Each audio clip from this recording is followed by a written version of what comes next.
Alright, so no trading today. Good morning, you guys. It's Tuesday. Beginning of a brand new month. I did just wake up. Got the rest I needed. Didn't want to,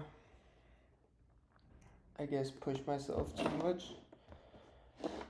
But yesterday, me and my brother stayed up late. And while we were waiting for a game to download, I was putting out some videos, trying to see how we can both make some money. Because my brother really wants to get ahead of the curve by when he graduates. And I really do think he is going to be ahead of the curve, especially with what I'm able to teach him. Hold on, let me close this shit.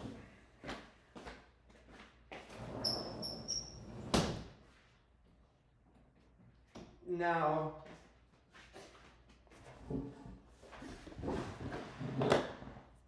he is going to be joining me along the journey of making money in any way possible. He is joining me in making money selling trading cards, as well as he's finding his own way of making money. We'll talk about that in a future video, but I'm putting on a video, or I'm watching videos today to mainly see what can help me on improving the content, because we want to live stream a couple of plans and ideas that we have, but also Cedric's cash flow is currently on the way to getting monetized. So if we go over here, I know you guys can't see. Let me just pull it up real quick. So at the moment we are at 576 hours, which is a good amount, given that just a couple days ago, let me see.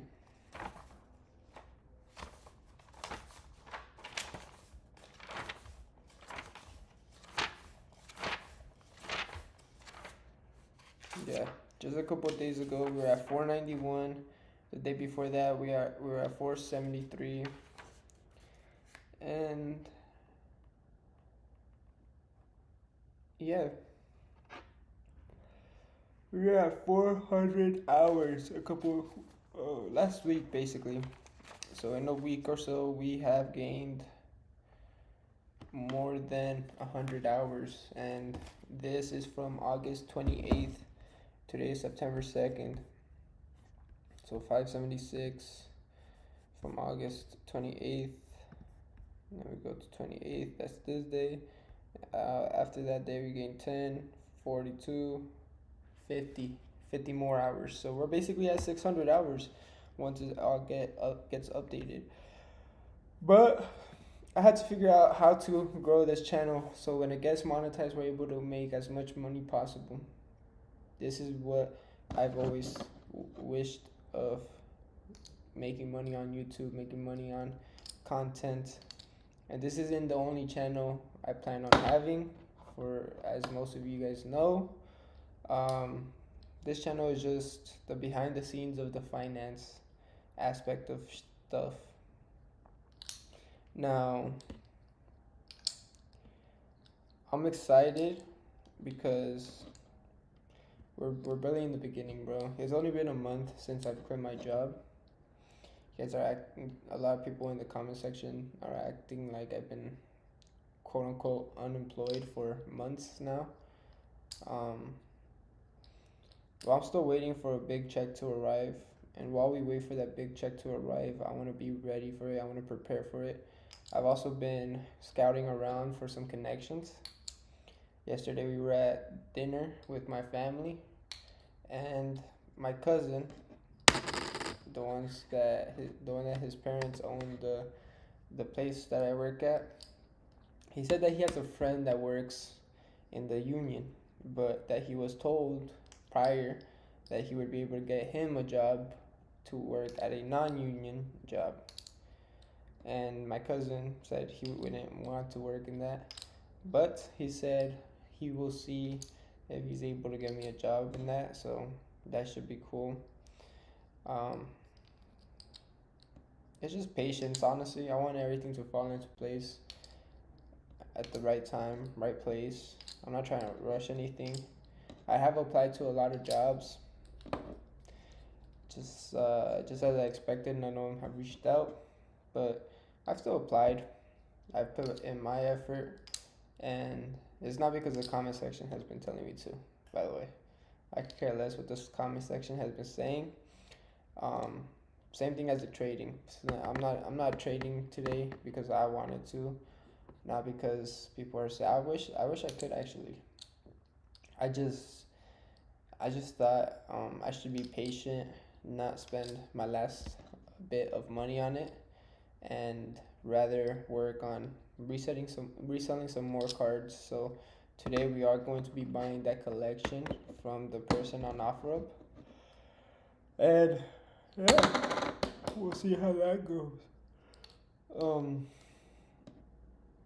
As for this channel, I could literally double down and do the things that you guys don't like doing, and it'll just piss off the the audience, but still have them coming back. I do have something to watch on that part. It'll be a little later, but right now we are going to be watching a little bit of educational videos, like from my end, which is about content, social media, even the clothing brand. And after that, we're going to be watching Togi's new video. You guys don't know who Togi is? You guys would hate him. But he is somebody that I respect because he does what he wants, not giving a fuck about the comment section, not giving a fuck what people think about him and stuff in that sense. But enough of the comment section. I don't want to give too much energy to that negativity. I just want to, how do you say it?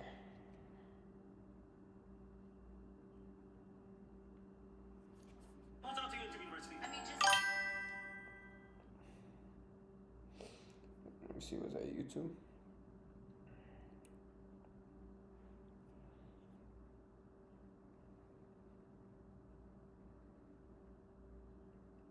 I respect Togi because he started off broke.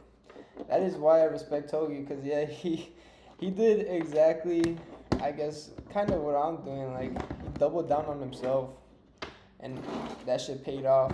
Even when he was gambling his fucking rent money, he was, down broke, down bad, living in a frat house in like a closet and stuff like that. I feel it's cool. Although I don't like that he takes steroids and stuff like that. You could do it without doing that shit, but I do think you take that route in life, and I do like how he gives back a lot. Like Steve will do it. They give back a lot to the people that really need it. Like a lot of the raza, a lot of people that are out there fucking working their asses off, selling mangoes, selling flowers, selling this, that, and the other. But with that being said, main point I was trying to make in the intro is I'm still doubling down on what I want to do. I always will. We'll just be watching a couple of videos today. I decided not to trade because I want to grow a little bit of income before I get back to trading a funded account, which all I really need is $50. But here is me and my brother's plan. Month 1, and it should be relatively easier, and it should be better for me and my brother to do this together, because I think of it like the Tate brothers. 2 minds are better than one. 2 sources of income combining with 2 energy and energy, time, and fuck, dude, I'm so tired. Um, energy, time, and what's the last one that I always use? I always say, whatever. You get what I mean. Two people is better than one. Although we are starting off with small goals, I think this will eventually exponentially grow, especially given the fact that it's more than just one of me. And I'm not doing this alone. And I think that's what I've struggled with, is trying to do this alone, trying to, conquer all this alone. I need somebody to, double down with me, and my brother is for sure always down, and he's somebody that has the same vision as me, wants to do the same thing, like doesn't want to work a normal job. And we already have a plan for when we do stack a good amount of bread. It'd be safe to get a rental property with him and, Airbnb it out or something like that. But obviously that's for the future. Our first goal though is $1,000 in month one. So at the end of September, together we will have $1,000 accumulated, and hopefully it is more. Hopefully we surpass our goals. But month two, we plan on making $2,000, totaling to $3,000. Month three, $5,000. Month four, a total of $10,000, and that doesn't include what we have in our investments accounts. By month four, we expect to have $10,000 of money to work with, like money to be, reinvested into something, and $5,000 in each of our investment account. Oh, shit. Was that kid? Yep. Bots are back. But with that being said, let's watch some Luke Belmar, somebody that did it with his brother, and he is my age, and honestly, spiritually above a lot of people, mentally above a lot of people. He's on a whole different level, man. This guy is literally on the road to finding the truth. After that, we will be watching a couple videos on social media, how to grow my content, along with a clothing brand video, and finally Togi's video. Enough yapping. But when you came over to the States with it. Well, if you guys see me writing stuff, it's just gonna be me planning stuff. $200. And did you have the big goals, or did you have to figure them out yet? Or did you have a very clear goal as you have right now? My goal was freedom.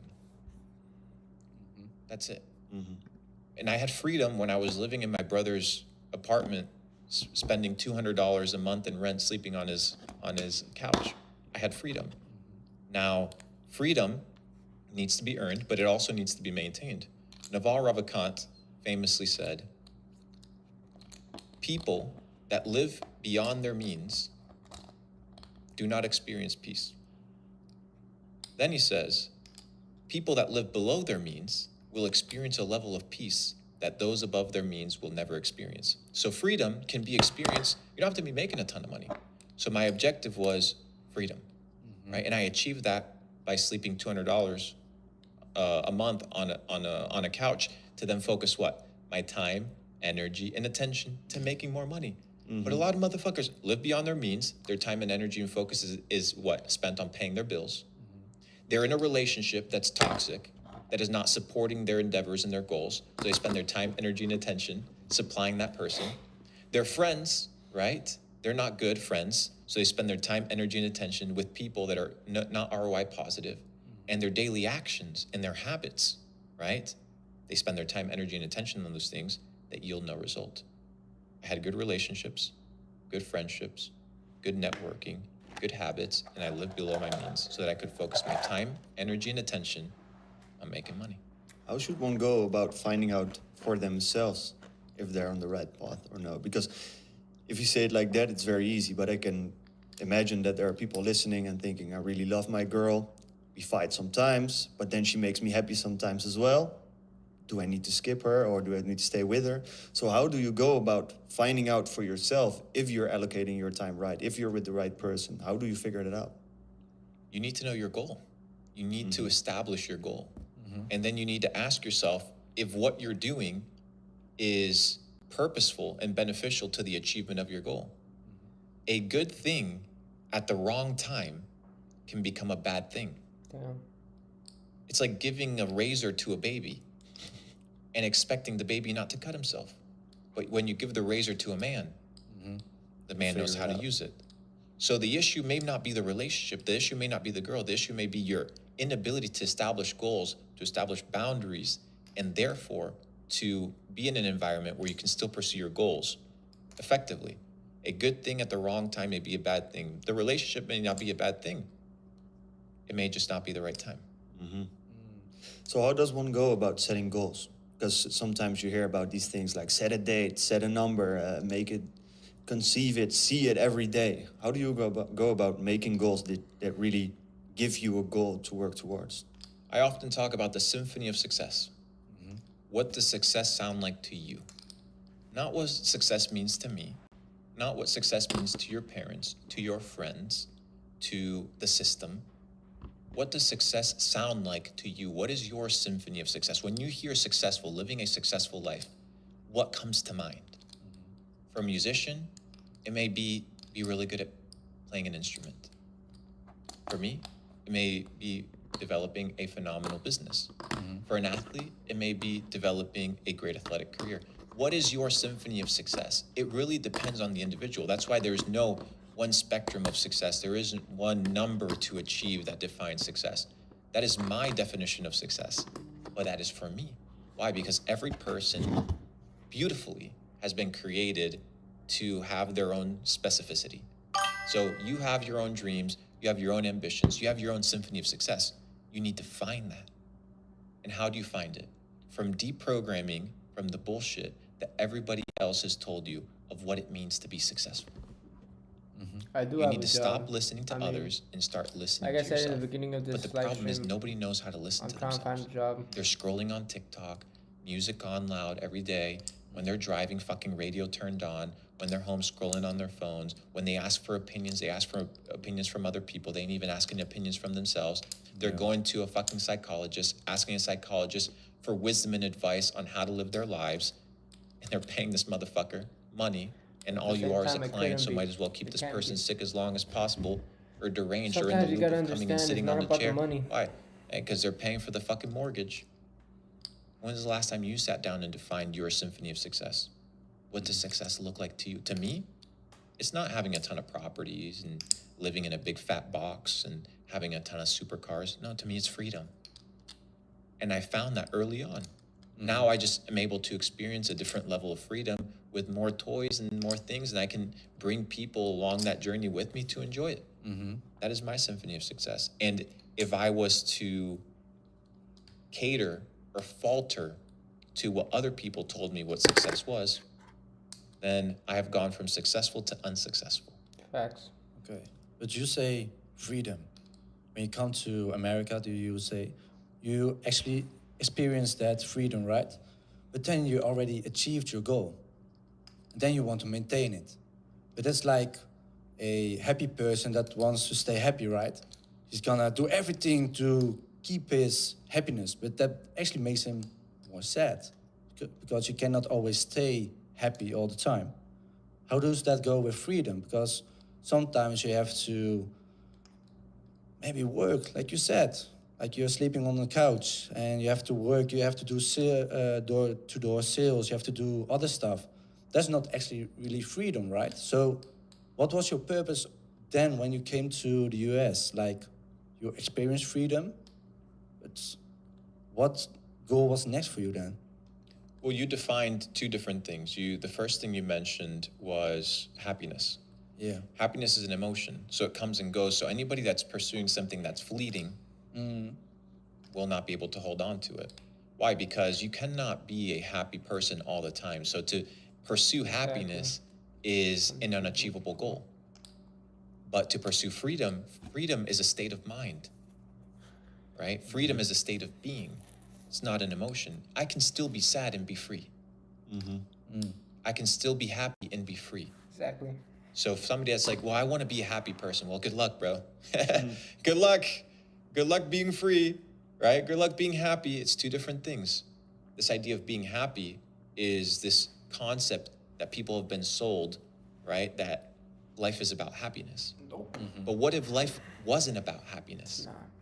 What if life is about experiencing every aspect and every emotion that life has? Exactly. Wouldn't you want to experience the full set and range of emotions that life has to offer you? The sadness, the heartbreaks, the joy, right? You can't have happiness without sorrow. I agree. You can't have pleasure without pain. And to neglect one thing is to neglect life. Mm-hmm. So why Come on, man. Come on, man. would you neglect these cooking, things? man. And in order for you to achieve freedom, you need to be able to understand that you need to be unwaveringly decided to enjoy every aspect of the experience of life. And the problem is, most of the aspects of experiencing life fully are haltered or deterred or slowed down by the busyness of life, the unproductive things of life, the 9 to 5. Mm-hmm. The only reason you have a 9 to 5, people are like, well, I have responsibilities. You establish these responsibilities on yourself. Mm-hmm. You decided how much you were going to pay for rent. You decided how much you were going to pay for that car. I love this guy, man. You have a kid, you decide to fuck that bitch. Mm-hmm. Mm-hmm. It's your responsibility. Every aspect of your life, every responsibility that you have is I love this self-imposed guy. for the most part. There are exceptions. So your question is, how much responsibility do you want? Look at a fucking dog, bro. 0 responsibilities. Lives Always happy as hell. Yeah, true. There's an ancient proverb that says, walk like a turtle, sleep like a dog, and you'll be happy. So I wonder, it seems to me that you've, on the one hand, taken a lot of time to develop yourself on the business side. You've made money, you've had some very successful businesses, which takes up quite a lot of time. But you also seem to me to have a lot of As knowledge, much as a 9 to 5. or at least have done a lot of self-reflection to understand more about the world as you see it and the world as you think it works. Did you have time in the time when you came to the US, you started the grind, as most people call it? Did you have time to reflect as well in that time to really get to know yourself?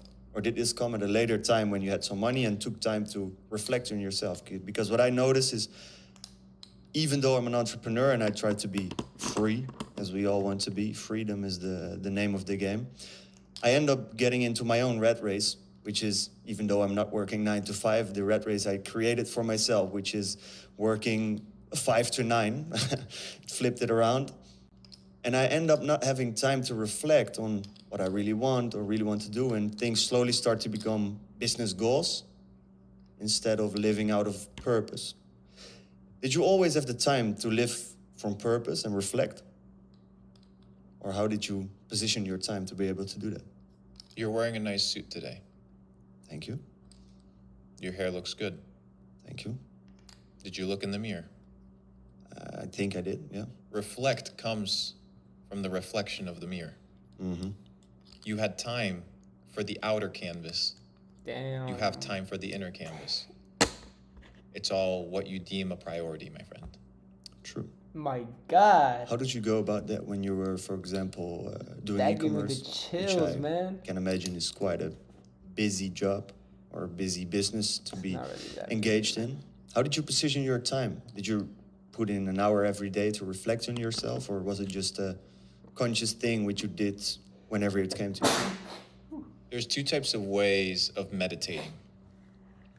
You can say, hey, I'm going to go sit on this yoga mat, close my eyes, and try to clear my mind.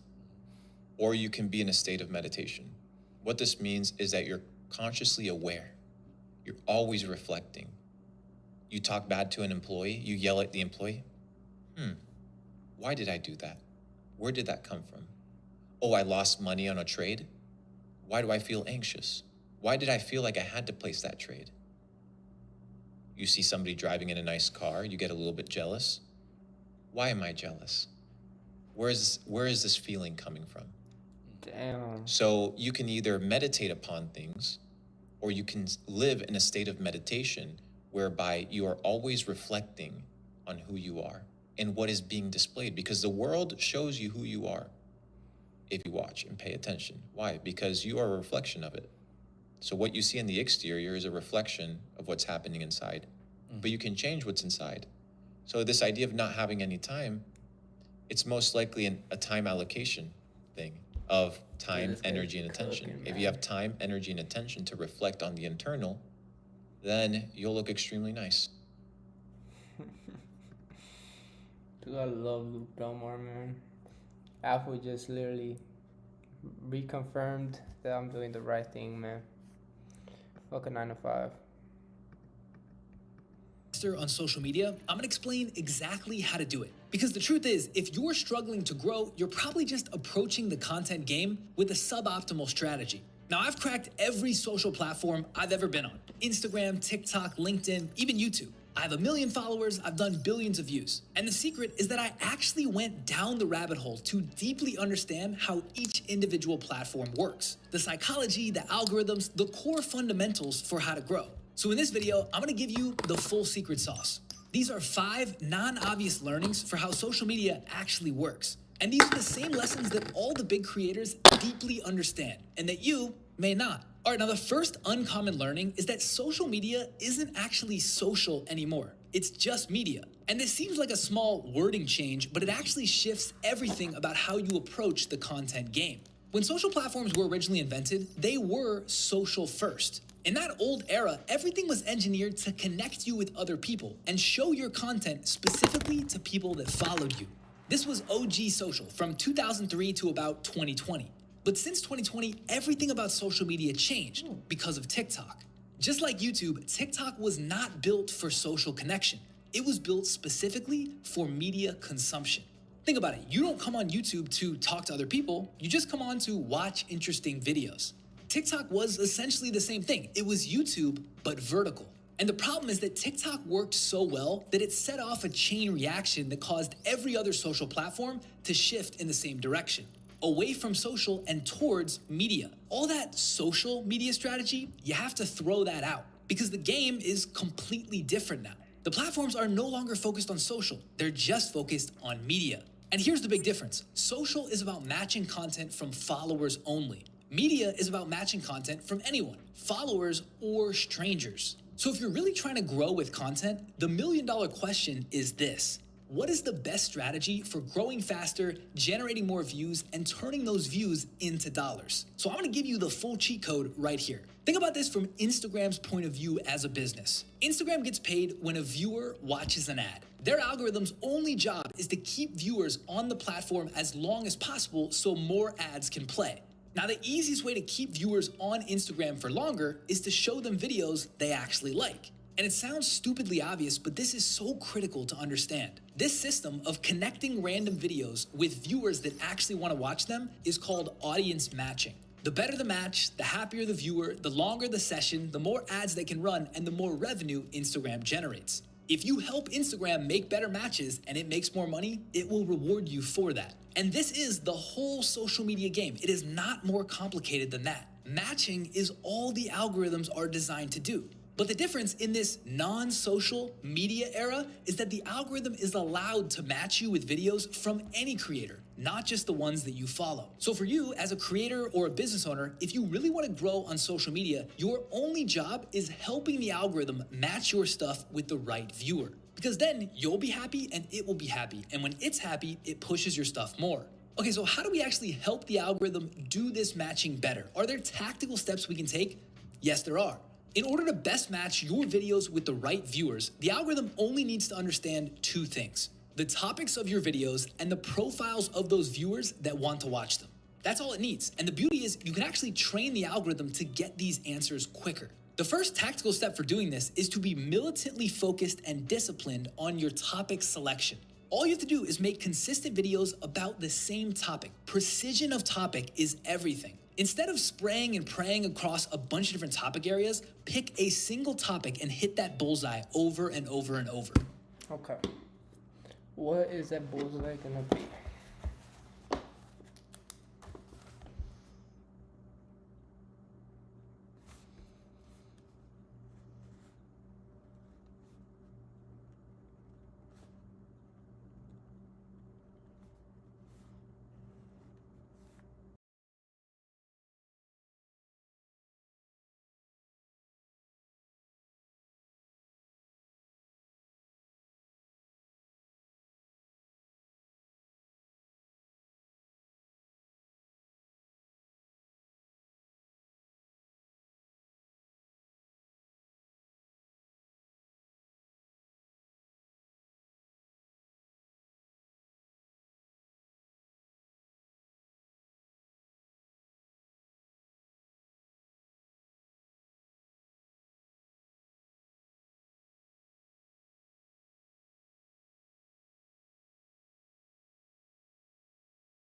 you actually want to make money from content, there is a much better way to do it.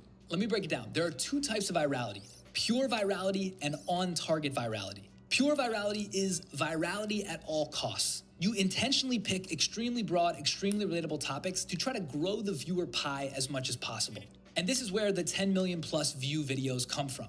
But it turns out this actually isn't what you want if you're trying to build a business, because pure virality spans across too many different viewer groups. If the video is about new tech for designing homes and you do get 10 million views, well, then the chances are you've engaged tech people, architects, people that are trying to design homes, people that are interested in real estate. And despite the dopamine rush that does come from that, this is probably gonna hurt your ability to monetize your audience. And the reason builds on this audience matching and targeting point I just mentioned. The more different audience groups that engage with the same video, the more confused the algorithm's gonna be about where to point your next video. And you don't want the algorithm confused, because then it won't help you find more of the people you're trying to find. So a better way to approach virality is to go for on-target virality.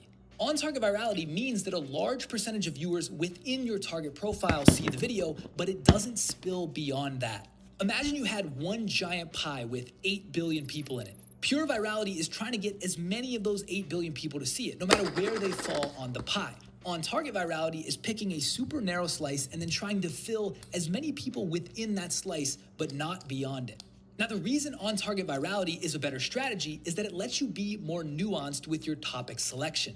Because broad virality almost always requires super broad, generic topics. But deep trust is built when you can talk about specific user pain points in a niche and narrow way. When you acknowledge your mission is not pure virality, you're able to come up with video ideas that widely target your narrow audience, essentially getting the highest penetration percentage of your potential buyers. And here's the cool part. It turns out that algorithms like precision a lot more than they like breadth.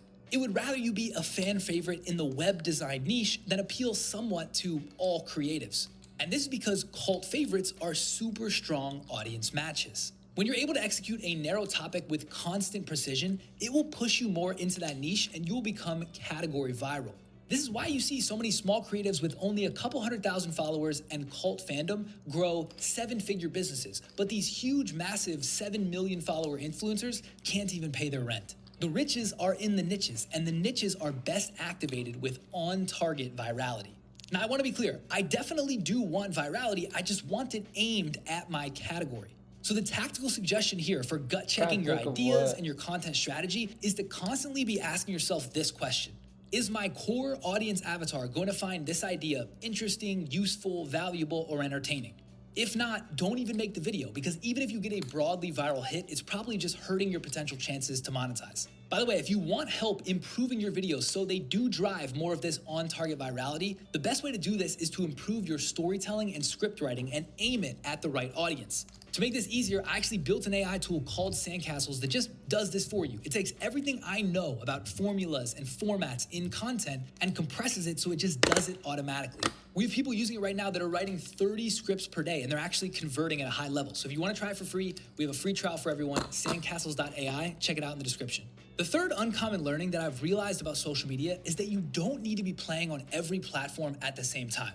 A common piece of advice from the social media gurus is you have to be everywhere because you never know where your buyer is going to show up. I think this is nonsense. You know exactly where your buyer is going to show up. They're spending time on one of these 6 platforms: Facebook, YouTube, LinkedIn, TikTok, Instagram, or X. All you need to do to grow and monetize on social media is to fish where your fish are. Pick the one hero platform where the highest density of your customers live, plus add email, and then only play on that combination for 6 months. After working with hundreds of business owners on social media strategy and content over the last year, I've realized that the overcomplication and overextension of trying to be everywhere all at once actually is doing more harm than good. Because when you focus on a single platform, you can immerse yourself into the community and learn about the zeitgeist of just that platform so much better. And by focusing on just one, that means you can comment on other people's posts in your niche. You can reply to every single one of your comments. You can use the secondary formats like Instagram stories if you're focused on Reels. Essentially, you become a staple in your category on that platform. And by doing this, like anything, you compound your results faster because all your attention is compressed on one thing. Now, when it comes to formats, the secret is that all the fish are migrating to... Okay. Oh. To video. So whether it's short form or long form video, you definitely want to be creating video on whichever platform you choose. So the tactical advice is this: pick your hero platform, make sure you're making video content, stay as consistent as possible, engage in the comments, engage in the DMs, and focus on nothing but this for 6 months. And if you don't know which platforms your customers are actually on the most, take a small random subset of your existing customers and ask them. And if this doesn't work, think about who you follow and where you learn the most about the information in your space. When you're trying to be everywhere all at once and you don't have a core team to support you, everything can just get a little too complicated. So remember, fish where your fish are. All right, now the fourth uncommon learning about social media is islands versus ecosystems. And this one is gonna shock you. Almost everybody on the internet is gonna teach you to approach social media like one connected ecosystem. They'll say that your main goal is to get somebody to follow you on one platform and then do whatever you can to try to get them to find you everywhere else, connecting that ecosystem like a spider web. So they'll say you want to post about your YouTube videos on Instagram stories, or post about your tweets on LinkedIn, or post about your TikToks on YouTube. Essentially, the advice is to find one follower and then get them to follow you everywhere else. But I think this is a suboptimal approach. The ecosystem concept makes sense in theory as a construct to describe a brand that's already well built. But if you're starting out from scratch, tactically, this is the wrong strategy. Instead of thinking like an ecosystem, you want to treat social media platforms like individual islands that are not linked together. And let me explain what I mean. Each social platform was developed on its own. They all steal features and UX from each other, but they all have different quirks, different algorithms, and most importantly, different platform owners. Instagram, which is owned by Meta, wants to keep people in the Instagram family, not going to YouTube, which is owned by Google. And when you really think about it, it makes... ¿Qué pasó? Es que estoy haciendo atún. Dijo Tomás que ayer quisiera ensalada de atún, pero no hay ni una mendiga galleta. ¿No quieres ir aquí a las cadenas? ¿Qué horas ahorita?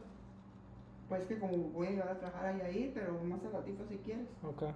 Antes de que vaya a comer. Okay. sense why platforms would reward behaviors that keep users on their platforms instead of pushing them to others. So the first reason why you want to think of platforms in islands instead of connected ecosystems is because the platforms will actually hurt your reach when you try to push people out. When you post a URL in a tweet or a LinkedIn post, they nuke your engagement. When you post a URL in stories, they nuke your engagement. And why do they do this? Well, simply put, the platforms don't want their users leaving. They make money when their users stay. Now, most people that are coaching personal brand building will tell you that the cost of the platform nuking your stuff when you share links is worth it if you can grow everywhere. I disagree. But besides this, the even bigger reason why you want to think in separate islands instead of connected ecosystems is because of the user consumption patterns. Think of each social platform like a car driving on the social media highway. Each one is going at a different speed. Let's say Instagram is going at 35 miles an hour. TikTok is at 50 miles an hour. YouTube might be at 10 miles an hour. Users go to certain platforms because they like the consumption experience, the algo targeting, the sub-communities on that platform. When you try to force them from one to another to build the ecosystem, they end up hitting it and then churning right away. They don't like switching. And this causes them to either abandon watching your stuff altogether, abandon watching it on the new platform, or subconsciously dislike that you tried to force them away from what they already liked. It's better to meet each person where they are, to make content native to the island and try to keep them there. And then you can use consistent branding, imagery, and storytelling elsewhere so that when they natively discover you, it feels aligned and matches. If someone's on Instagram and they also like consuming on YouTube, let them find you on YouTube as well. Don't force them there. Now, for each island, the only ramp you do want to build is from rented to owned. So it's okay to ramp from Instagram to email or Instagram to private community, but you don't want to ramp from island to island, Instagram to TikTok. And if you do want to build a holistic connected brand, because you're just not really fully buying what I'm saying, my frame for this is world building. World building is creating visual consistency or cohesion across different platforms. You're not pushing people, but when they do discover you, everything looks and feels aligned and matches. Ecosystems are forcing the cross-platform discovery. Don't force it, just world build separately and let them discover the different islands. Now, my last uncommon learning has to deal with making money from content. And it took me a long time to realize this, but this was one of the most important lessons that I learned. Almost everyone making content is doing it because they want to make money. Let's be honest about that. This is the game. We all see all these influencers that appear to make insane money, and so we think we can do that too, and we jump in. And so if you're like me, you probably followed a similar path. You jumped in, you really sucked at first, but slowly, surely, you started getting better and building up your skills. You grinded and grinded, you spent 12 months and hundreds of hours trying to do this, and then finally you started to turn on monetization and get some money coming in. And then it hit you. $52? Is that it? That's all I'm making from YouTube AdSense? Yeah, 12 months of grinding and hundreds of hours and all I'm getting is $52? And so you keep going for another year and you spend all this time and months and months and months. Maybe you land one brand deal for $500 and maybe one for $1,000 here and there. But you're working really hard. The views are high, the followers are high, but the money just doesn't seem that high. It doesn't seem in line with what you expected. And this is the big learning. Value does not really accrue at the media layer. This is the lesson. There are 3 layers in the content stack. The bottom layer is the platform layer. This is Instagram, TikTok, YouTube, the actual platforms. The middle layer is the media layer. That's me and you, the creators that are making content on the platform. The top layer is the offering layer. These are the products and services and brands that make products and pay creators to make content to drive attention to those products. Most of the money gets accrued at the platform layer, the Instagram, YouTube, TikTok, or the offering layer, the brands, products, and services that are driving. But very little gets captured at the media layer. All of the attention is generated from the media layer, but very little of the value is actually captured here. And this is because value capture is correlated to risk. It's much easier for anyone to start making media than it would be to start a brand, or much harder to start a social platform that actually works. And so the rate paid to creators is lower. The value captured is lower. The learning for me, and probably you as someone that's trying to build internet businesses and survive as an entrepreneur, is that value just doesn't accrue in a big way at the media layer. It's better to use media to gain attention and then funnel that media to owned products and services than it is to rely on the value capture, AdSense and brand deals from the media. And tactically, this means building your own products, services, or doing affiliate deals with uncapped upside, instead of relying specifically on AdSense, CPMs, or brand deals. And I can get more into the business side of content and monetization models in a future video if you guys want, but this is a critical piece when you're trying to monetize from content. There's just not that much money in the media layer relative to the other 2. All right, guys, there you have it. Those are my 5 non-obvious lessons for how to actually grow and monetize on social media. To recap, number 1, social media is not social anymore, it's just media. And this means the game has changed because the media game is all about use content strategies by the top creators in order to maximize their revenue from product sales like coaching programs, courses, and even digital products. And I'm not just going to be focusing on reach, so how many followers you get, but also the selling power of that content, so how much money you can make from it, and the simplicity, so how easily you can keep making that content to make more sales. So format 1 is the voiceover. This kind of content generally consists of solely B-roll with some captions and a talk track over the top. The most common format is someone doing daily activities. Another is a hyper-edited version, or if you opt for something more focused and high production value, this is a good example from Jeff Nippard, where he's doing a voiceover of the fitness challenge that he went on whilst showing the progress over time. Voiceover style is generally a great way to teach things whilst telling a story and keeping viewers visually stimulated without very much editing. However, the key with the voiceover style is to avoid talking about what they can see and instead talk about something separate. So for example, in this video, you don't want to talk about I went to the coffee shop and got a coffee. You would instead be telling some kind of story about what happened in that coffee shop without actually visually showing it. And the second key to success with a voiceover is slightly overlapping your audio. So as one sentence finishes, another starts. So in my opinion, looking at the voiceover, it gets great reach. It has solid selling power because you can educate people about your story, your transformation, the systems that you use, and even client results. And it's honestly quite easy to make. There's no fancy editing required. So in all honesty, if you master the voiceover, you will print money. The only reason it's not in the top tier is because it struggles to build a parasocial relationship. Second is the reaction format. There are different variants. So one might be overlaying the original video onto your video. Another might be physically bringing your phone to the camera to show them what you're looking at. Another might be replying to a comment. And another might be this green screen effect. The key here is to keep things very controversial or high contrast. The reason that this video got so many views is because this guy is specifically talking about gym outfits, whilst this woman, obviously with a contrasting opinion, is getting ready to roast him, and so we anticipate that argument. This was obviously a controversial transformation, and this is a controversial take, basically a hate comment against higher up wellness. So how does the reaction rank up? It definitely gets massive reach if you can get controversial enough. We've seen people build entire careers just based off this reaction format. Whilst it builds your audience, its selling power is basically minimal. For the most part, people won't buy your products from reacting to their comments, but it is very, very simple to make, especially this kind of format. So I'm going to say it's definitely worth testing. The third format is the transformation or reveal. So this is typically going to be some kind of exciting music, jumping between different years or different stages of your life. Maybe when you were really skinny previously and you suddenly switch to someone who's in incredible shape. In this example, it's obviously following the journey from just starting out posting content all the way to becoming a master of posting content over the last 8 years. Now, what's really key with this one is that you tell your story. To really illustrate this point, imagine this post did not have this caption here. It would resonate with far fewer people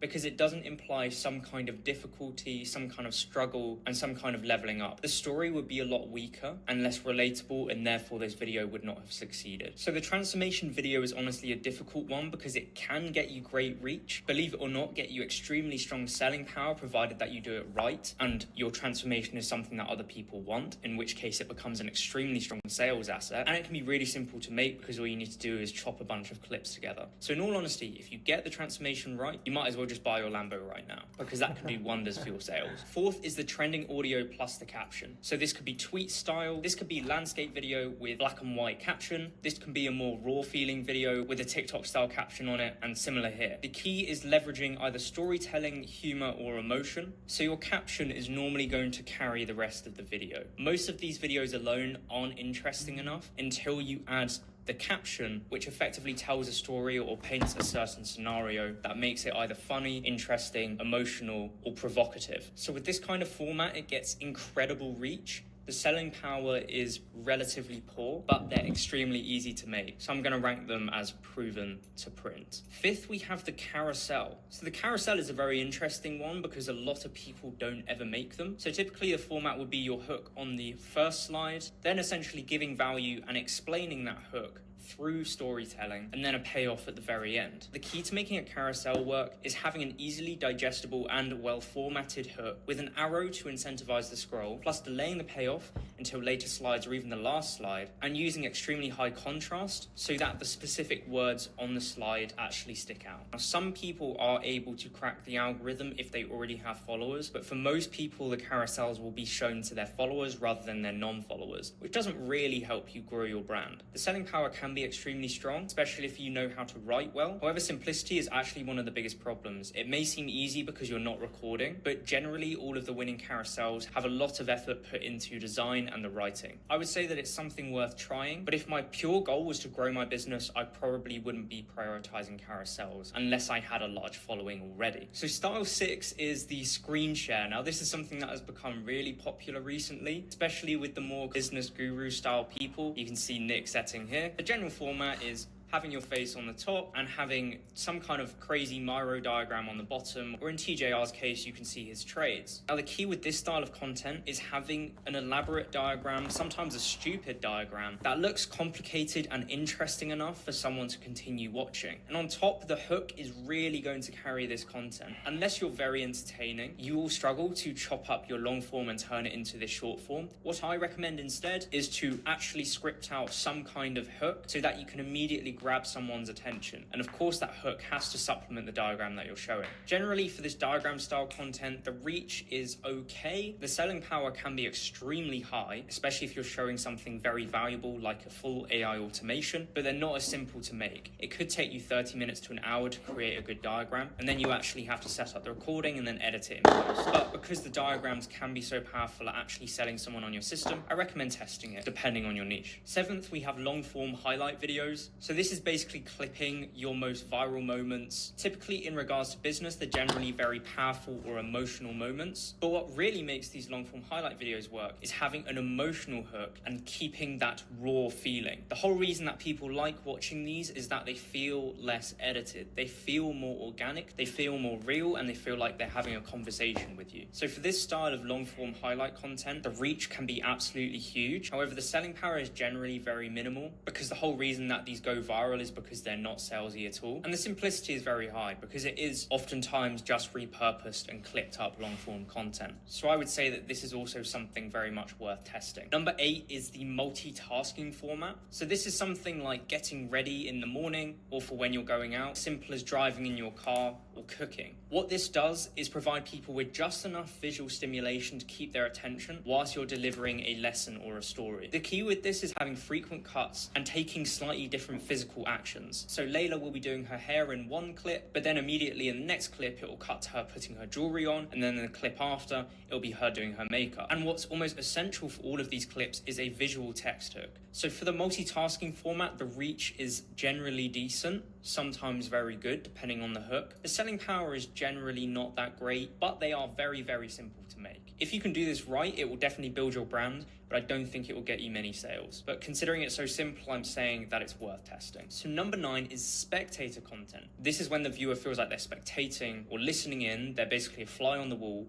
for that creator. So great examples are when the creator is at an event and they're speaking on stage, and you as the viewer are getting to tune in to that event. Or in a different scenario, it's when people are taking a live call and they are recording themselves on that call. Now, the key to making this work is a visual text hook, because the actual verbal hook won't be built for short form. Spectator content can be set up with coaching businesses with small. 10 is a visual explanation. So this is basically you describing something that's happening in another video and explaining, for example, why that video works or why that strategy works. Or in this case, you're using certain editing styles in order to show off the point that you're making. The key here is having a hook. After on these trust creators, this probably isn't the most useful video to be made. It's real in this case with 2 different people, or fake in this case where it's just you versus you. Key with this is to immediately introduce the premise. So this might quickly with this selling piece, and it is especially social. So this is when you use a background video as a visual hook, and then you speak over it and explain why it works or why it doesn't work or why you disagree with it. The key to getting this to a bit of bait, so especially with Squat University, let's be real, he tends to use attractive women in order to get people to actually watch the full video, but the game's the game. So generally these green screen videos as well, see with this, but they are very simple to make. I'd say if you follow the style like Squat University, then it's worth testing for your business. Number 13, the street interview. We've seen this pop off with the top of funnel business space. So people like the School of Hard Knocks or Simon Squibb, where they literally just find random people on the street, sometimes planned, sometimes isn't. But the key to making this work is having frequent camera movements to just keep it interesting, constantly chopping between the person speaking and the person listening. You almost always need a visual text hook, especially in some. I'm completely transparent on this channel. I'm not hiding no numbers. I'm not ashamed of anything, bro. Eventually, I'm gonna make all that shit back. I'm not really tripping. It's all experience, and sometimes you gotta go through that to know what it's like to make some money. But about a band, not gonna lie, I would say 700, 800.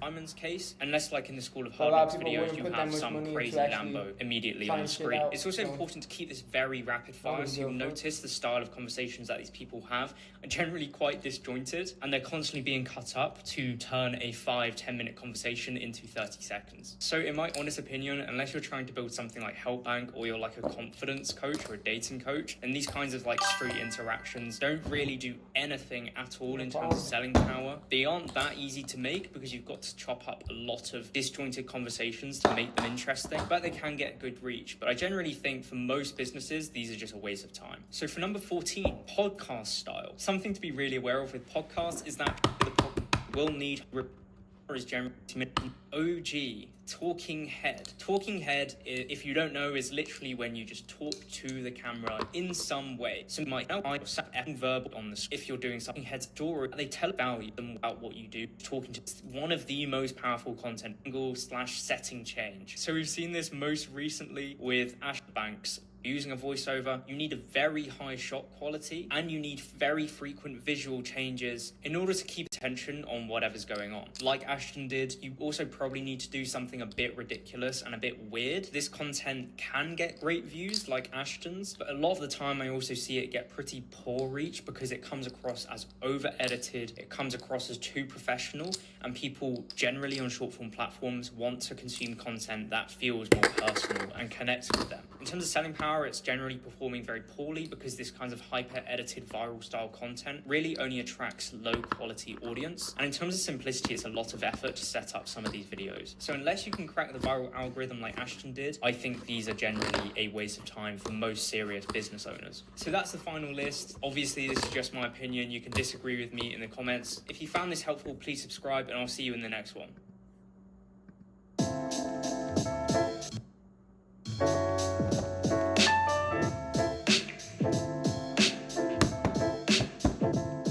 Had the idea or the product that I actually wanted to create until now. I have always preached on this channel that if there is something that is going to help you in your future, it is worth investing in. For example, I created a pack of fonts and graphics that I use on a regular basis throughout my videos. These graphics are something that I hand draw on Procreate on my iPad. I use them throughout my videos just to give context to what time of the day it is, what day of the week it is, and integrating these handwritten fonts into my videos. It gives a nice feeling of like this video is handcrafted. Ever since the start of these vlogs, I've always enjoyed using handwritten fonts, and I actually get questions about them all the time.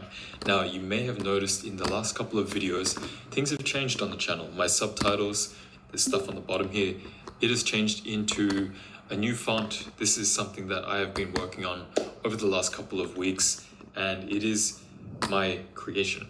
To further create this feeling of a handcrafted video, I decided I'd create a font pack.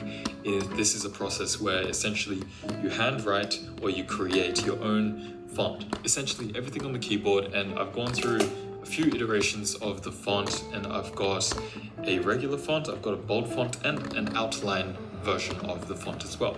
If you're a subscriber, then you know that over the last 2 months, I've actually been pumping out videos, and I've really been hitting a groove, hitting my stride with YouTube and creating these vlogs. To increase the output, I also need to create systems that are going to help me do that efficiently. So I'm hoping that as this font pack, which I think I'm going to call Handscript, is not only going to increase the quality of work and improve my workflow, but I know a lot of you guys are also interested in how I create these fonts, because I get comments on every single video, what font is that? Where it's just my handwriting. But now that I'm creating this into a font pack, it's going to be a product that you will be able to purchase and use for your own personal use.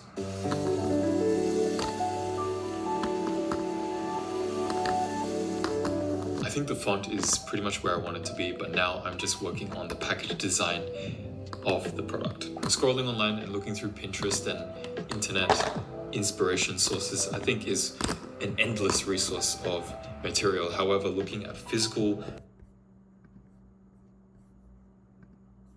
like Alex all week in all kinds of ways, and it's pretty intense. People are like, I feel burnt out. The tiredness is compounding. I woke up with a headache. This is relentless. The thing is that you either die or you adapt. That's it. Alex Hormozy isn't another glamorous influencer. You He just doesn't do die. cold plunges or meditation. No red light sauna. I don't even know how I function. He's a pragmatic guy who has built multiple real businesses worth hundreds of millions of dollars. And what he does every morning is cut straight to the centerpiece of his work, the productivity routine. That starts with closing all the windows so there's no sunlight except for the screens that I'm working on. Putting on headphones. I don't think he even listens to anything in them. I think it's just to block out outside noise. 3, stimulant. Believe it or not, just zoning in. I literally have a cup of coffee here. I'm gonna give myself heart palpitations. But hey, this isn't my routine. It's in. It's gonna ruin my coffee because it's mint. But the kitchen timer, we can't stop working until this goes off, right? And turning off all notifications on his phone and get to work. But I'm getting ahead of myself. First things first.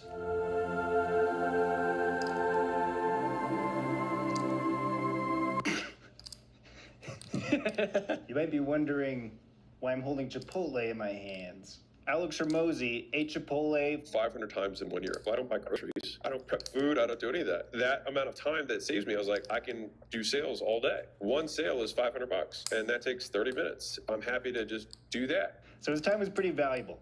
Mine is not as much, but in that spirit, I will be eating Chipotle every day for this entire week. Yeah. I got double meat bowl like him. He gets way more food. I'm not gonna do that, but I will be getting a bowl every time. So, you might be wondering, when's bedtime on the Alex Hormozi routine? And I'll tell you what I think he would say. Shut up. Okay, I know some Alex Hormozi followers are going to object because today, current day Alex Hormozi is very pro bedtime. You set your alarm for when you go to bed, not for when you wake up. Just go to bed on time. But it turns out I already do that. We have an alarm set for when we go to bed. So that's not very interesting. But 3 years ago, Alex Hormozi was a different beast in the trenches building his business. And I went with the logic that he says here.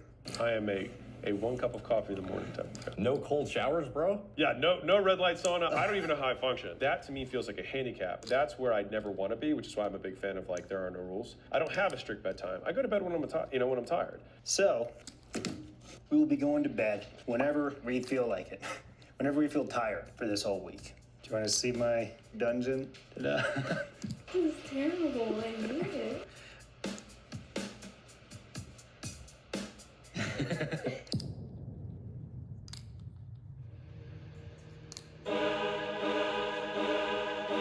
Alex Hormozi is all about leverage, which means wasting as little of time possible before getting real value out of your day. So his morning routine is get up whenever he wakes up, get a cup of coffee, and work. So into the abyss we go.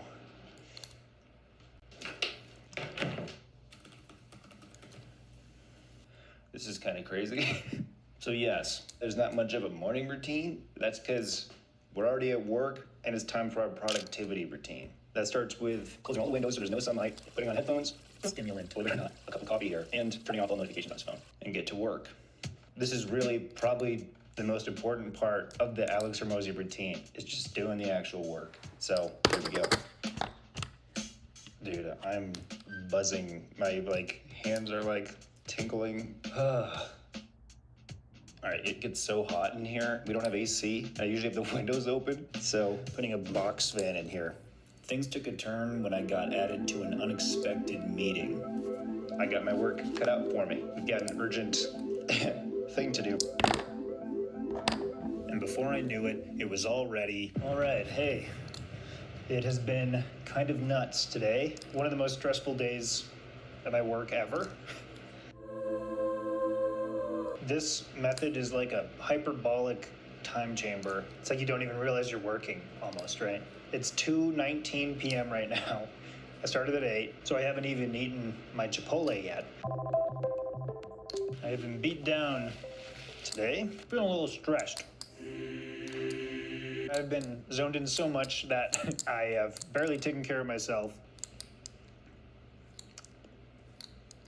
That's pretty nice. I think the biggest thing I've noticed today is the power of lack of distractions. I made a point not to check my phone or my email or anything this morning. I feel like it was much easier to just zone in and stuff. Okay, Alex orders his days from highest leverage activities to lowest leverage activities.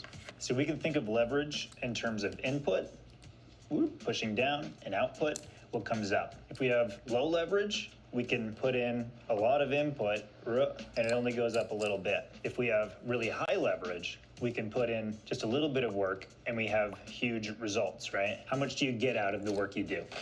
First, you do the stuff that you have the best return for your time. So for me, that's doing my job where I make almost all my money, right? I got to work on videos like this, right? Making better videos, getting better returns. And then later in the day, we're doing stuff like mowing the lawn. What up, low leverage gang? A little bit less important to my success in the world, maybe, right? And I'm gonna be trying to order all my days like this whole week. Chipotle round 2 done. Also, going back into this dark room is so depressing. However, it does have this crazy psychological effect where it makes the work you're doing feel so important. I should have worn the flannel to Target, but it had to come because my mac and cheese had no cheese packet in it. Also, check this out. Mac and cheese aisle. I'm tired, not going to sleep.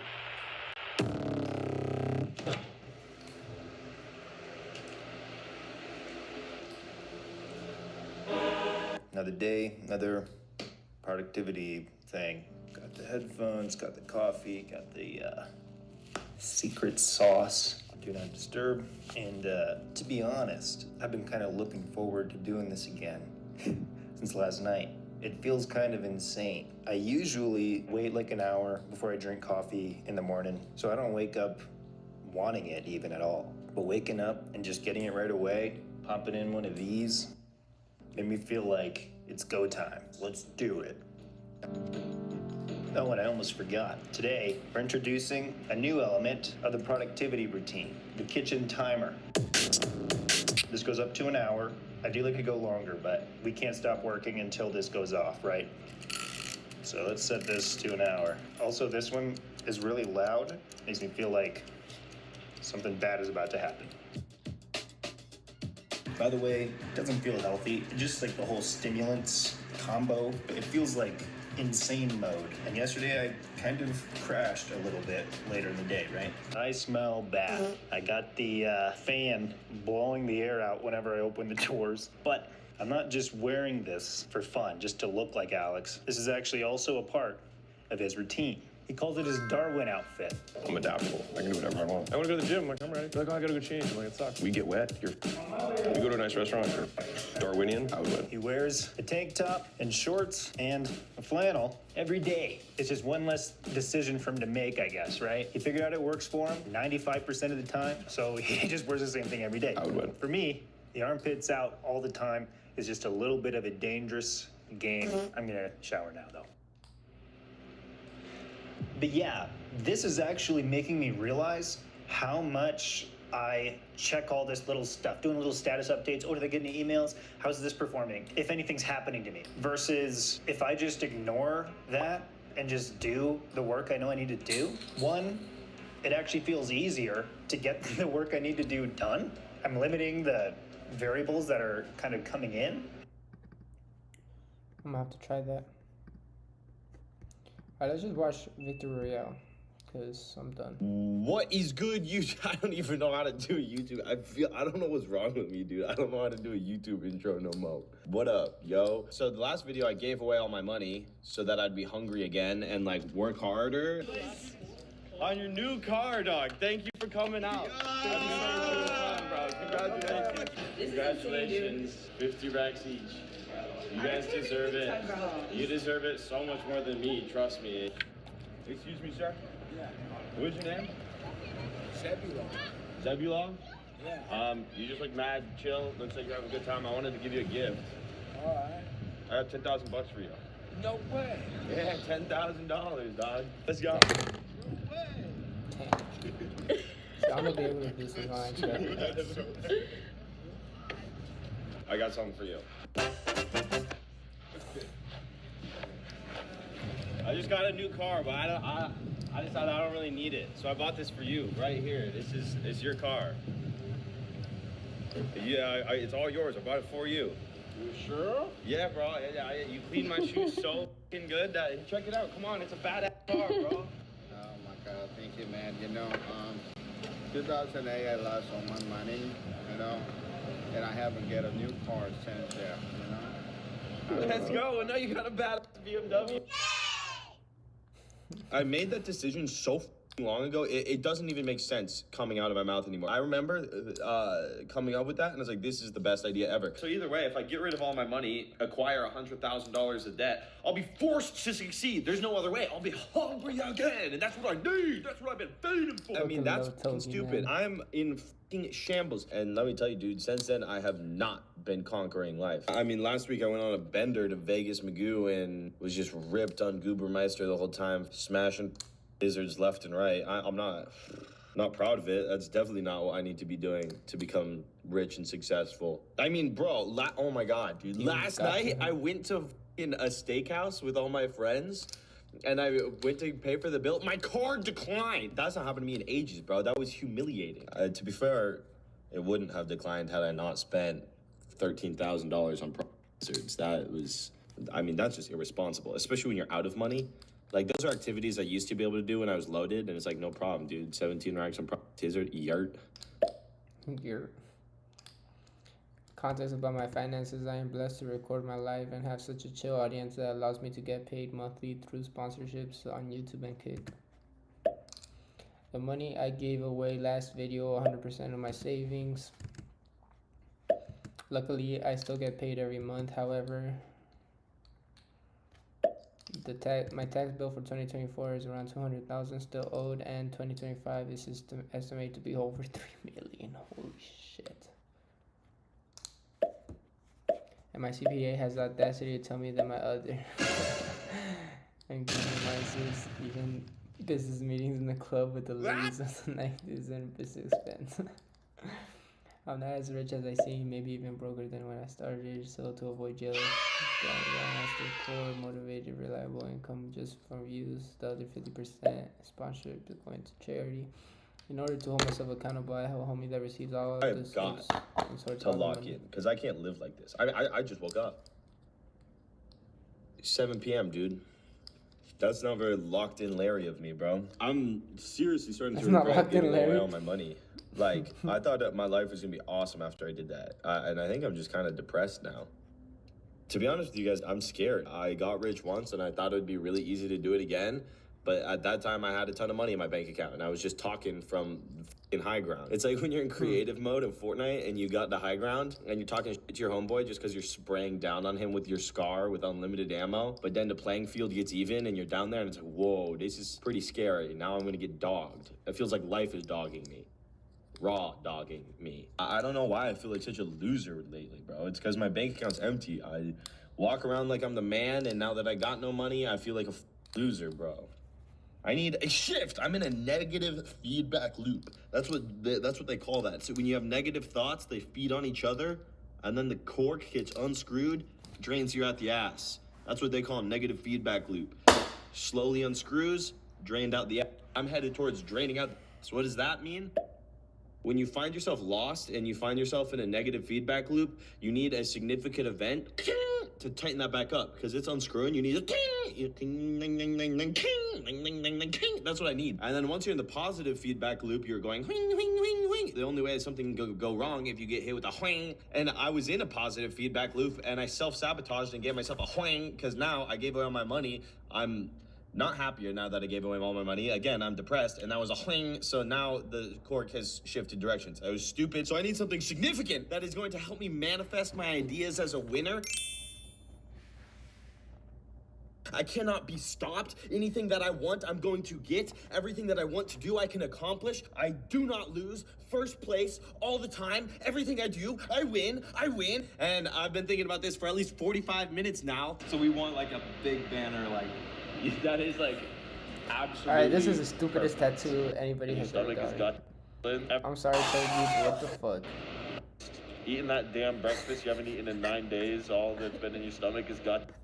Every second of that food hurts more. Every second of that day hurts. Dude? He's literally got victory I'm not a right winner. Honestly, it's cooler than I thought it was gonna be. It's sick as I don't know what you're talking about. Pretty chill. Coolest thing I've ever done is big success. She's still bleeding.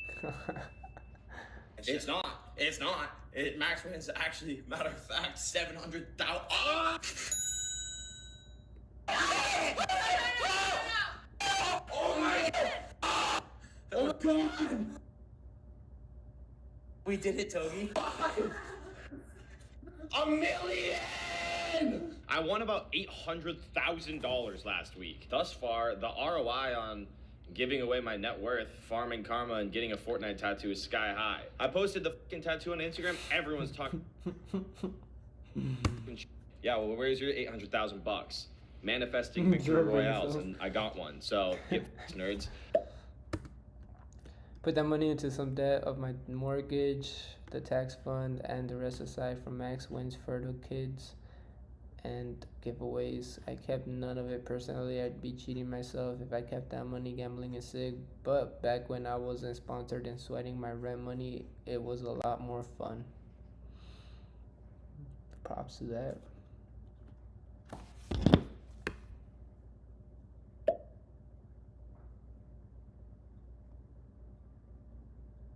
Get paid by the sponsors, give that money away. It's good content, it's fun to change people's lives, unlimited good karma.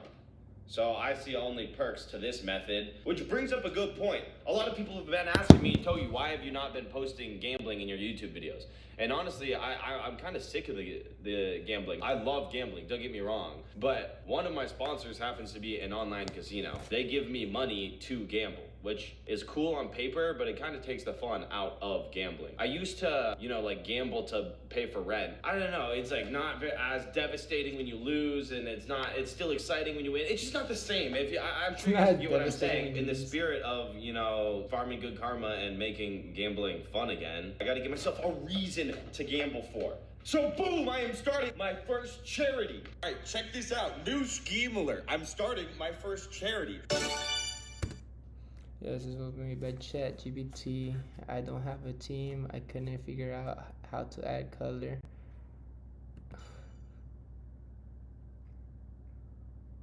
I saw a thing and there was 10,000 kids last year that had cancer. I mean, if you're a kid and you get cancer, that just fucking sucks. Because, you can't do anything about it. It wasn't your fault, and you just have cancer now. And then I looked into it. 80% of these families where their kid has cancer, they can't even pay for it. Every month, I'm gonna stream 10 times, and we're just going to be hunting max wins. And every time that we do max win, 100% of that money 50%. Gets donated to these kids with cancer. I will personally fly out and give them the money. And also, that's kind of like, I don't want to be rude, but there's a lot of scams out there. So I'm gonna have to physically go out there and see how cancerous your child is. Any amount of cancer will do, but you get what I'm saying, is that it's fun that I'll personally be able to deliver it and also verify. And some months, maybe there's only one max win. There's only 100,000 donated.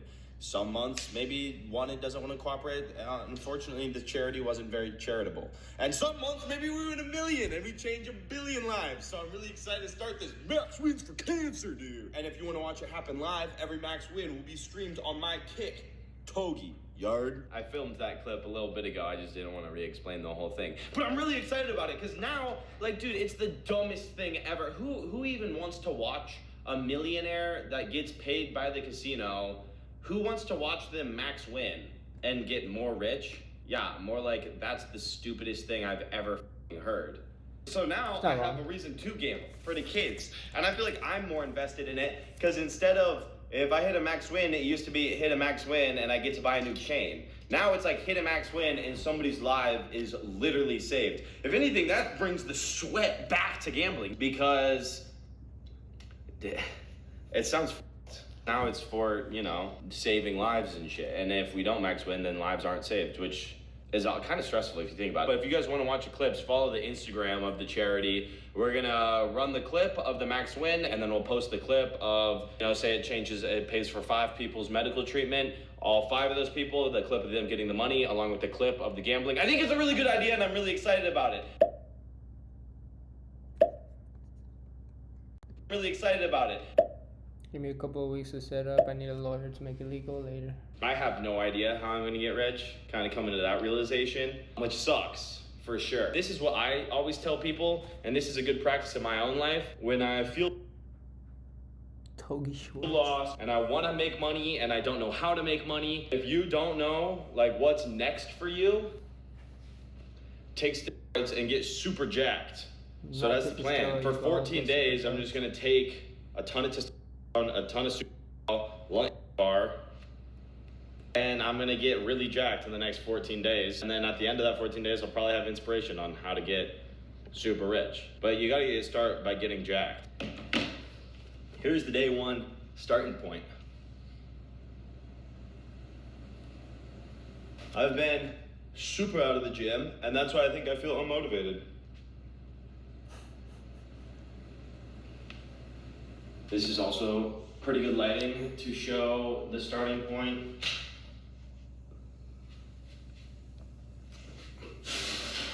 Wow, that guy knows gonna be horrible right there. Look at that thing. We're gonna take to get rid of that also.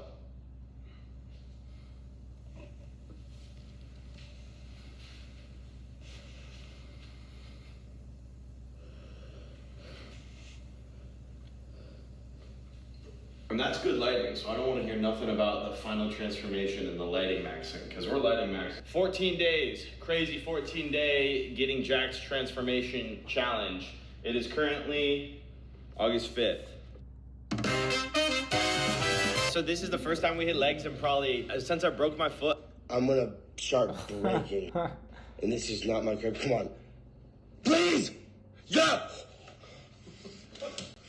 I've never seen that shit across a bird. Are you okay? What happened? Are you okay? I think I just broke my ankle. What was that, 5 months ago? I kind of just used that as an excuse, and now it's like, and now we got 14 days to make them huge again. Oh God. It's really hard to roll. It is. Like that's Oh God. Oh. Oh. Yeah. Oh my God. Oh. That was concerningly difficult. Add another plate. I don't want to hurt myself. Doing 135 today, I'm not kidding. At least add a 25. Now I look like a bichacho. You should never have 185 pounds on. If you have 135 pounds on, it's like, okay. Hey brother, I have saw you since then, not you starting the real. Hey brother, I have saw you since then, not you are starting the real world, but want to know how it is going. Are you really profitable, and how was your experience with the real world? I haven't been on the real world in a while. It was cool. You learn a lot on there. Honestly, I just didn't want to keep paying.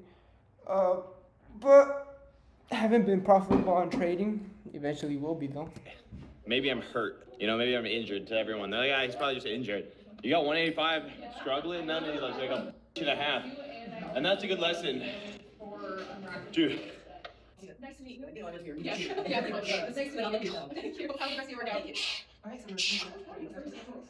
Oh my God. Come on, that's it, Toby. We got 15 reps maybe. Can you see I'm already sweating? Oh my God. It's listening. I'm exhausted. Holy shit, I gotta take a second.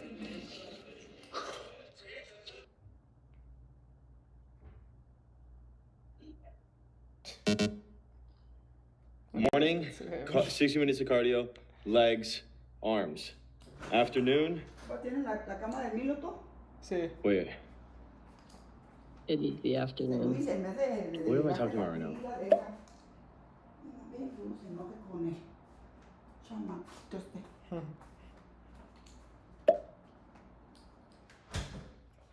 Legs, arms, chest, back, repeat, no rest day, no shoulders, cause the gear kinda just mails those huge on there, or makes them huge on them.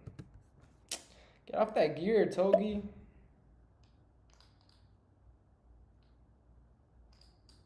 I give up. I quit. Oh my God. I quit, dude. I just want to go back to gambling and doing. Dude. Dude. Whole ass fitness influencer. How many sets was that for? I think, yeah.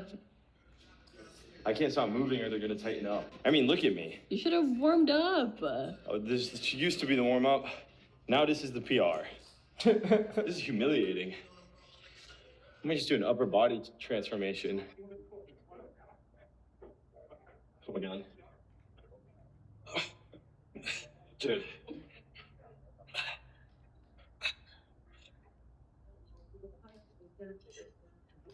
At least I could say I squat more than Togi. Oh. Lightweight, baby. Oh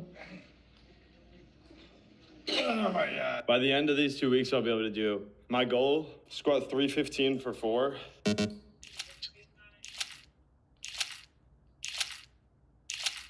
This is so All right, we came back at 10 p.m. We're 40 minutes into the Stairmaster. I already know that at the end of this is going to be the craziest. No one's going to believe that this was recorded. It's going to be such a noticeable difference that I can already see the guy comments, Togi, this is fake, you're a liar. So we're just going to bite that ass right now. You can see the date. Maybe I changed on my phone. No, I'm not working construction no more. I actually just moved to Vegas about a month ago. I'm working a part-time job, working on content. Hopefully content pays. But I've also been getting into day trading. We're gonna ask So Google. hopefully that starts working too. What's the date?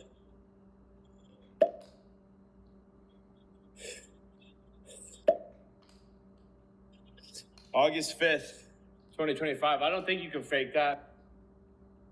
Oh.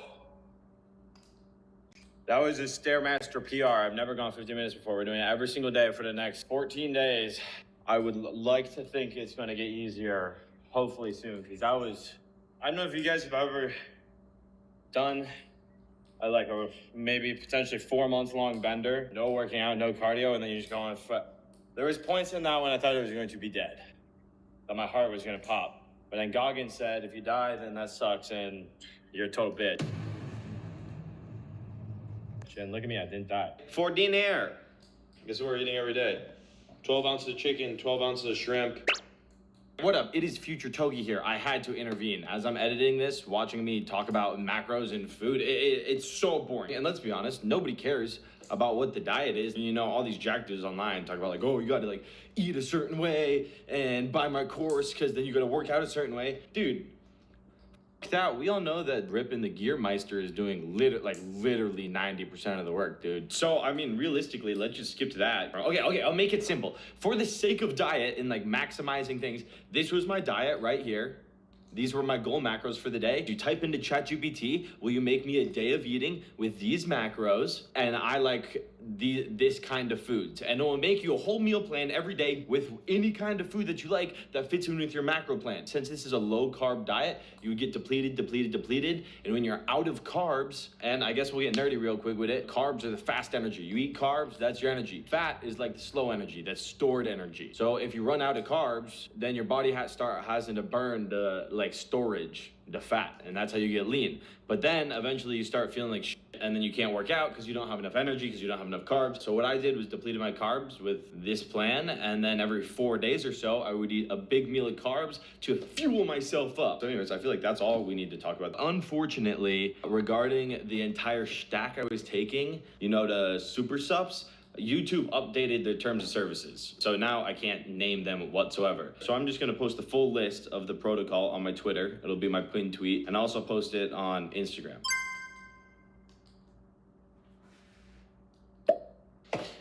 The last thing that I will be taking in the pursuit of big muscles, we're gonna go over the supplements that I'm taking in order to get jacked. Creatine, especially when you're low on sleep, creatinine is proven to make your brain work good. In order to get super jacked in the next 14 days, recovery has to be perfect. For sleep, it's gonna be I think those benders were catching up to me or something, dude. I don't know. I do not remember working out, beating that hard. I'm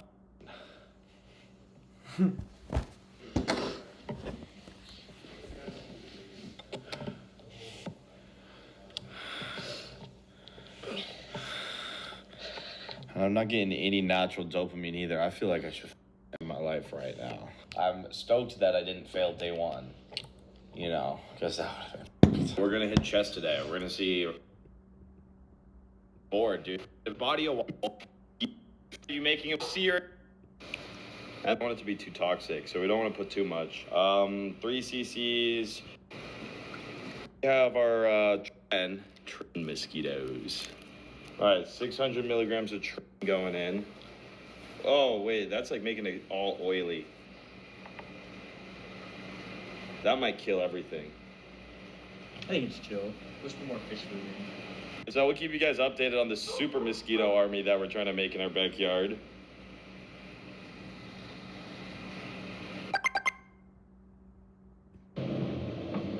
Doing. In order to get something you never had, you gotta do something you never done before.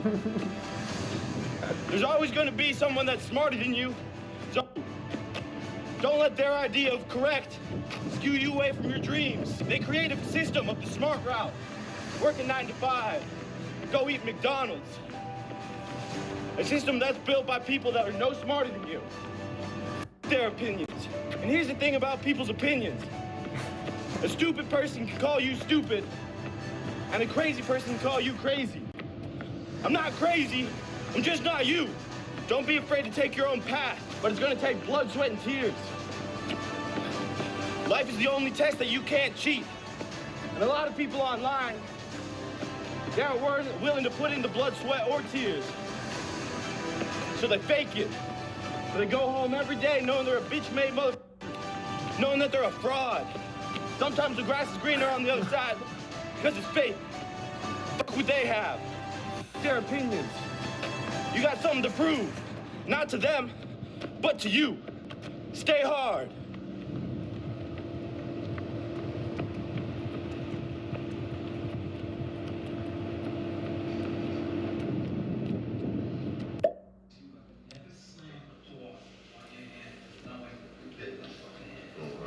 Alright, go.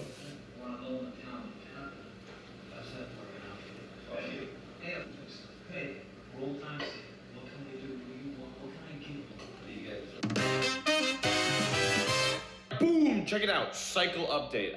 We're on what I believe is day 8. Oh, bang! Oh. Oh, bang!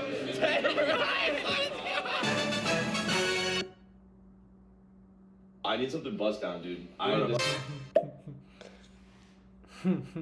I need something bust down, dude. I'm trying to push, and it's money in the bank, like it's an asset. All right, let's see. So this is called a tourbillon, bro. Oh. 32K free, come on. 20K coin flip. Trump. Come on, baby! President. Bang! Let's go! That's what I'm talking about! That's the plan. I'm gonna win 6 Collections. Yeah, negotiator, master negotiator. I'm not playing. What's like what is giving you the most enjoyment? So like, for example, like I get a high level of utility from working out hard from my family. I think I was my happiest, like my best memory, my happiest I've. Whoa. There's one. Oh my God, there's a bunch of mosquitoes in here. Look, look, get really close, get really close. You see? Oh, let's go, dude. Super mosquitoes are in, dude. Yes. Could you see it on the camera? I think so, the dots. Well, you gotta see them wiggling around. Oh, yeah. Well, when they get bigger, we'll get it close up. But there's like these tiny little larvae. Oh, baby. Got this one. He wanted me to eat a good meal, which was so nice of him. So either way, about it. And a shitty steak, but he wanted me to eat good. Check this out, bro. Have a blessed day. Thank you, you too. Yeah. That guy's dope, bro. I didn't. You could have just got me the shitty steak, but he wanted me to eat good. Check this out. I've given away over $1 million in the last 6 months. Not once has somebody written me a thank you letter. And I tipped this guy just $3,000. That's a drop in the bucket. And he wrote me a thank you letter. Aww.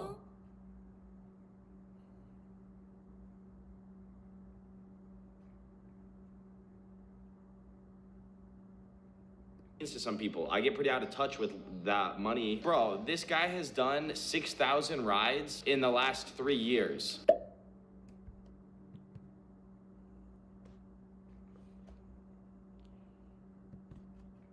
He's too old for this. Doing 9 deliveries every day on average, that's crazy how hard he works just to support his family. I think that's total bullshit. He shouldn't have to be working that hard, so I'm gonna give him $10,000 send him on a really fancy vacation with his family so he can decompress because he seems stressed. I'm not gonna lie, and nobody should be geeking like that when you could chill. And then I got him a Tesla, and I didn't go cheap on Ivan's Tesla. It was like 30-something thousand, and that way he can keep driving Uber Eats, but he doesn't have to pay for gas. So he'll save money, I think. I don't know how much electricity costs, but hopefully he saves money. So this is what I texted him. Hey bro, are you in town? He goes, yes, I'm in town. Can I help you with anything? Please let me know. In fact, he invited us over for dinner. So I asked him, could you drive me to the airport, please? He's gonna pull up, and instead of driving to the airport, I'm gonna send him to the airport with a vacation with his family. The mosquitoes. So if you come over here close, guys, look at this. Here, let's see, give it a little tap. There are like a billion little critters in there. Kind of like that. This is a lot of wind. Good to see you, my guy. Oh my God, man. How you been? It's a missing hug. Good. What you been up to, dog? Just working. And then have you met Liv? So this is Liv. She's my cameraman. So we do the camera thing. I vlog everything I do in my life. So that's why like there's always a camera following you. It's okay. I don't mind. You know, that's why I dressed up today. Yeah, you look good. Yeah, right. But dude, seriously, thank you so much for helping us. I really appreciate you.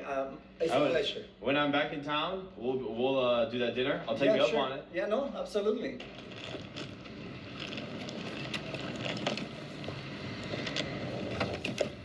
Thank you. Sure. And where are you going? We're going to Cancun. Nice. But to be honest with you, Ivan, I know you said I don't want no more gifts. Quite a few people. No one has ever given me a thank you letter, and I really appreciate like. It's the least I could do. You're nonstop, dude. You work hard, bro. You need a vacation. I wanted to send you and your family on a vacation, so I wanted to give you $10,000 paid vacation. So $10,000, and then we're gonna send you to. So there's two options you can pick from. There's the Broadmoor. Do you know what the Broadmoor is? No. It's if you like mountains, like really luxury mountains in Colorado, really nice, like high class stuff. Or if you like the beach, I'll send you to Florida, Naples. I'll pay for everything, to all first class tickets, everything, and then $10,000 just so you don't have to worry about working this week. And it's paid for your son, your wife, everything. I take the beach. The beach. All right, we're going to the beach. Let's set it up, dude. Obviously, text me when you're coming back so I can pick you up. Oh, I'm not going on vacation, dude. I just need to get you here so I can get you this. This was a setup? Listen, Ivan, there's. Oh, God, dear God. Let me tell you about the letter, okay? I went home that day in a clown night. And I thought about it. Should I come back? Should I couldn't think of you enough. So it took me a day. I talked to a friend of mine in California. And I said, do you think it's appropriate? Do you think I look like a stalker or something like that? Or somebody who wants to take advantage? I swear, all these thoughts were to me. And I thought, no, you know what? It has to be done. This is so unusual. You are such a great person. Your wealth is going to multiply, like I told you in my letter. But it's not even, it's not about my money. I'm blessed and I got to share it. And it meant a lot how grateful you were. So, I feel so uncomfortable with all this money in my hands. Like I never had so much money in my hands like this. Since you are the goated Uber driver, like, dude, $7,000 a trip.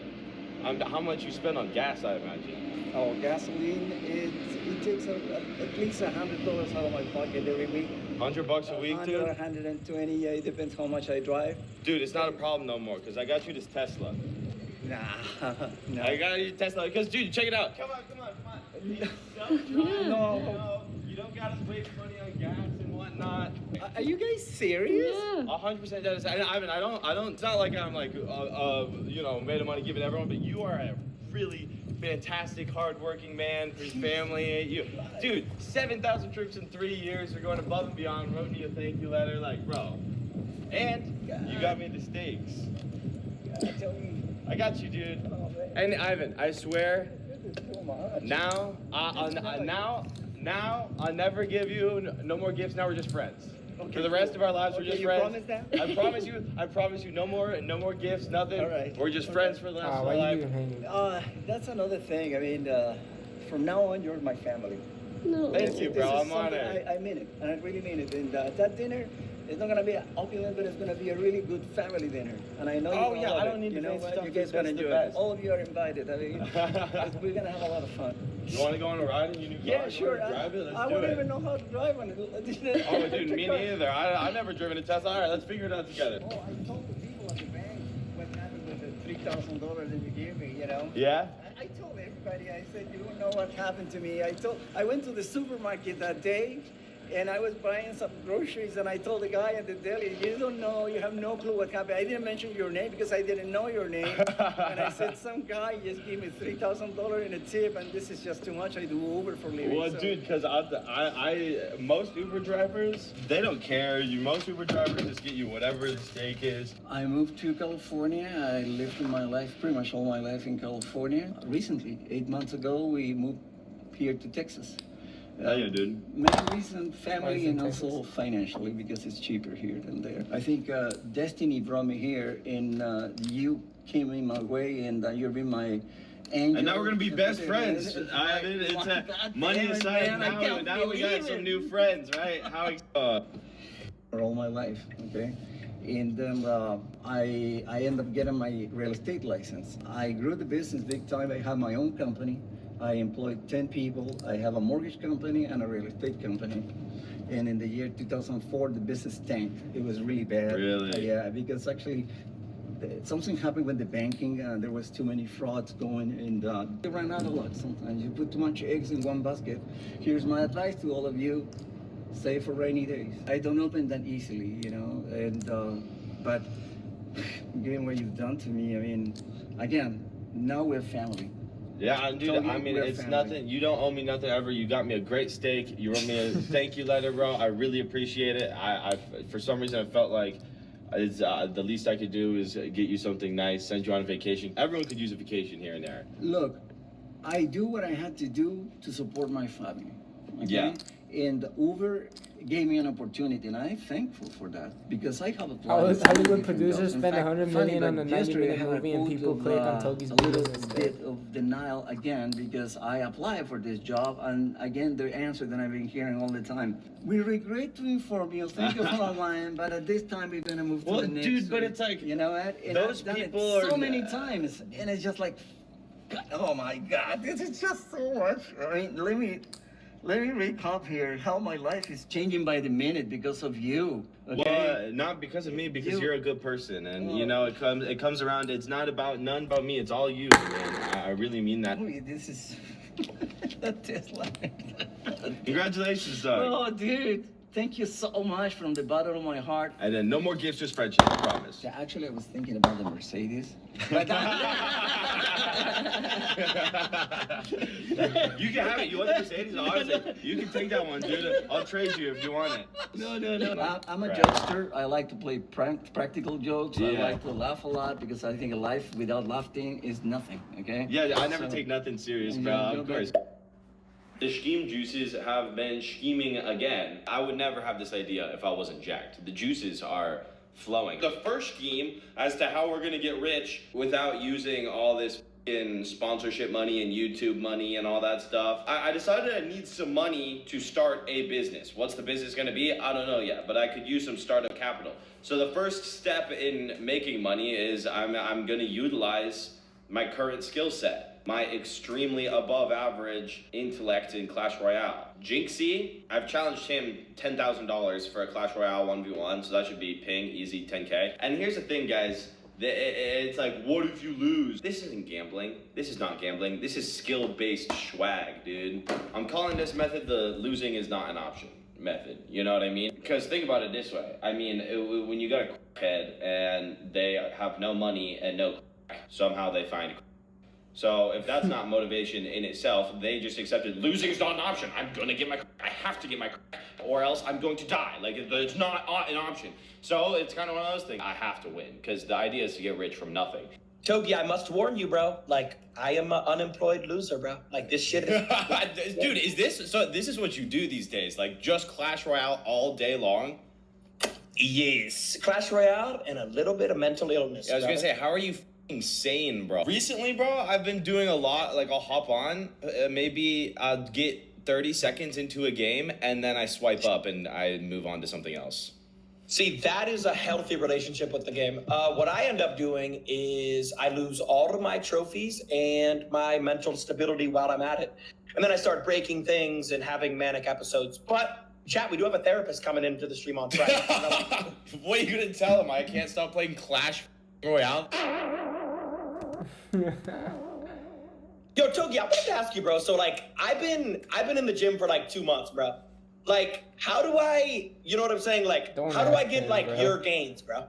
Oh, you look good. You've been only working out for 2 months? Like 52 days, 53 days, something like that. A lot of people, like after 2 months, like they it's like, okay, this is getting kind of boring. Like, when do I look like Togi? When do I look huge? That's why I take steroids, because it makes it so easy, bro. No, I you not, dude. In 20 days on steroids, you can make the same gains somebody would make. Not even a joke. Maybe a year and a half naturally. So, bro, but don't you die if you do steroids though? It's kind of like what kind of dance are you trying to play? Like, you don't need to take all of this, just like a little bit of steroids. If you just dabble, no, bro, but seriously, if you just take a little bit of, what's your dream physique? Like, is there a person that's like, that's what I want to look like? So, Joe Bart, bro, that's what I want to look like. That is my goal physique, bro. You don't need steroids whatsoever if you want to look like this. But if you wanted to look like this in, say, another, maybe you only have 30 days, you have that hard deadline, then you, bro, I'll get you on steroids, Jinxie. I'll get you on my protocol. I'll get you looking bigger than this dude in 30 days. Or your money back. Streaming has got to be the worst thing ever for your physique, because you got that hunchback and you're playing Clash Royale, your cortisol through the roof. Wait, what is cortisol? What is cortisol? Like when you're too stressed, bro. If you're stressing, your muscles don't grow properly. And I swear to you, like, gambling is one thing, like, okay, kind of stressful. Clash Royale, that's another level of rage, bro. Yeah, okay, that's fair. I saw a thing. Do you actually think Clash Royale is harder than chess? All right, there's a hot topic running around right now that is Clash Royale harder than chess, and my God, this is a no-brainer. One, when you're playing Clash Royale, you need to be keeping track of your opponent's elixir at all times. Pro players like Muhammad Light, it's like breathing for them. Two, you need to keep track of what cards they have in their hand at all time, because if you go in at the wrong time, you get counter pushed and your tower's gone. In chess, you can just look at the chess pieces and see everything that's coming your way. In Clash Royale, it's hidden, and you gotta find it out. Third, and my God, the most important, in Clash Royale, there is twerking pigs flying around in your face, so you lose concentration all the time. In chess, there is no twerking pigs. And fourth and final, in chess, there's no such thing as a hard counter. In Clash Royale, you ever played against a hard counter and wanted to throw your phone through a window? I have! Hope this clears. Well, okay. Define it's like what game will need 3? Nice. Nice! Nice! Oh, Slightly overspent. Ooh. Wait, that's gonna be a lot of damage. I shouldn't even arrows this. Oh, I'm definitely arrowsing that though. Jinxie has no idea I got 9 elixir back. Okay, this is gonna be an interesting one. I feel like I can get a lot of. I win Mother because of the Goblin Gang, and then I have arrows because of the gang on the bush. He's actually winning right now, which is interesting. He has a Mega Knight, so I have to be like moderately prepared for that. Push. That might have been like really autistic. Wait, he might lightning this? Could I miner in front? Oh my God. Wait, the Golden Knight's gonna live. He just choked. Because now the Golden Knight's gonna live. He might go gank. Oh my God! Oh my God! What the? Wait, why did it stop dashing? What? Bro, why did the Knight stop dashing? Okay. I've stopped giving lightning value, chat. Dude, why did it stop dashing? Minions will be good for me because he only has lightning sap. I've stopped giving lightning value though.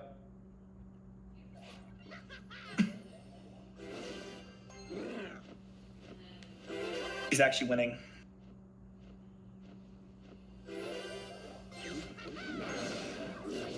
He can't really kill this. He only has zap. Nice, okay. Oh, nice, okay. I think we loon. It's a good loon. I need to arrows the gang. Wait, Miner, get in front of the balloon. Get in front of the balloon. That's fine. I think this is power. Inferno, get off. No!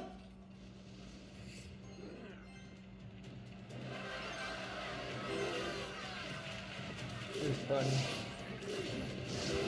I'm about to hop off live stream after this. I'm just learning this. He's gonna Mega Knight this. Doing this shit for the hours.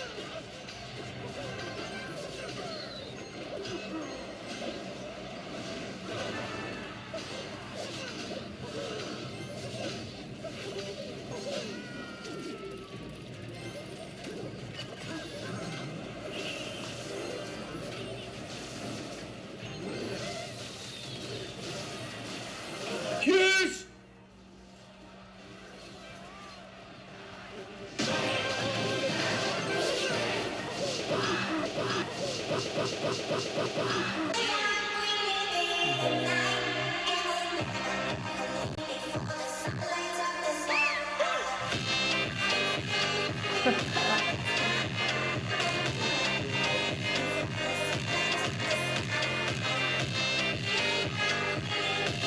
The fuck?